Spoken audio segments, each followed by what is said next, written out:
जोङो 70-80% भट मोनगोन 70-80% समस्थियाव। आरो बिथाङा सेवली महिलारिनि सायाव बेफोरबायदि बुंनो समाया, मानो होनोब्ला अशोक गयारी बिथाङा गुबैयै बिटिसिनि मानसि नङा। जों अशोक गयारीखौबो बर'नि बे थियाटाराव दंफां सोमावलाबायग्रायाव बा नैबे मा होनो पर्दा बोलालाबायग्रायाव दोनहरनो हायो नामा, बिनि थाखायबो जोङो ग्रुपआव सावरायगोन। नुदों आङो मैया दाख्लै ससियेल मिडियायाव माखासे जोंनि बिपिएफनि जे बिजाथि क'क्राझार समस्तिनि सेवली महिलारी बिथांजोनि सायाव गोबांखिनि खोथा बुंदों। जे बिथाङा बुंदों जे सेवली महिलारीखौ देरहाहोयोब्लालायनो माने बर' रायजो राजाफ्रा जोबोद खाफाल हमनांगोन होननानै। खिन्थु बे मोनसे खोथाखौ स्पष्ट खालामना होनांगोन जे लास्ट 5 इयार्सआव मोनसे टार्म्सनि थाखाय लरेन्स इस्लारि बिथांखौ क'क्राझारबासि रायजो राजाफ्रा देरहाहोनानै मा मोनखो।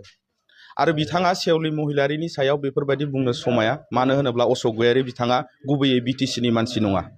बेनो दा बिथांखौ गोबां खेब आङो लोगो मोनाबाबो फेस टु फेस गोबां खेब आं बुजायबाय, खिन्थु बे खोथाखौ बिथाङा मानो हमनो हायाखै।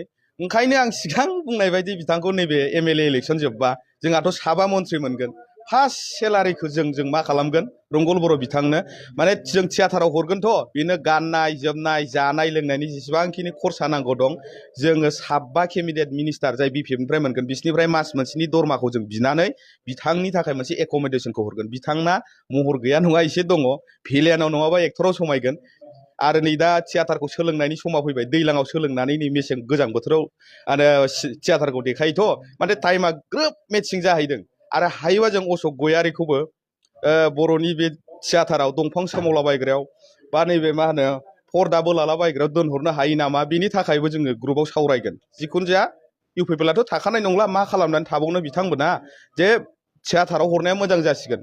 जों बबे मोनसे थियाटाराव हरनो बेखौ जोङो थि खालामथ'वाखै, खिन्थु बिथांमोनखौ थियाटाराव हरगोना इलेक्सननि उनाव खाथां मोनसे सिनारिखौ नाहरनांगोन। थांनाय बिटिसि इलेक्सनाव जेरैबायदि इउपिपिएलआ 0 जाबाय, बिथांमोना जेसेबांखिनि गोख्रों केन्डिडेट होआ मानो इउपिपिएलआ जोंनि केन्डिडेट रिहन दैमारि बिथांजों दिपेन बर' बिथाङा दि जेनगोन बे खाथां। जोंना मोनबा गेरान्टिया मावफुंजाबाय, रायजो राजाफ्रा बेखौ लानानै अनसायगोन। आरो फैबाय थानाय समफोराव जिहेथु दिपेन बर' बिथाङा पलिटिक्सनि जेबो माने नलेज गैया, दा रिहन दैमारि बिथाङा जाबाय गोबाव सम मिनिस्टार जाबोनाय, एमएलए जाबोनाय, दाय डिपुटिसिप गोबांखिनि एक्सपिरियेन्स दङ। मानो होनबा जों मोनसे जारिमिनखौ नाहरनांगोन जे प्रमद बर' बिथाङाबो मोनसे सेम प्लेटफर्मनिफ्राय फैनानै जेब्ला राजखान्थियाव आगान होदोंमोन, जे बे समावहाय बिथाङा 5 बोसोरावनो सालायनो रोङा जादोंमोन। दा सेम कन्डिसन दिपेन बर' बिथाङा बायसान्स देरहायोब्ला रायजो राजाफ्रा भुगिनांगोन। लोगोसे बिथाङाथ' देरहाखानाय नङा, रिहन दैमारि बिथाङा थारैनो देरहागोनखौ जोङो नुहुरदों आरो कन्टेस्ट जागोनखौ जों नुहुराखै। जोङो हिउज मार्जिनाव हिउज भटआव गोबांथार भट लानानै देरहागोनखौ जों नुहुरदों। जोङो 70-80% भट मोनगोन 70-80% समस्थियाव। गोजोन्थों।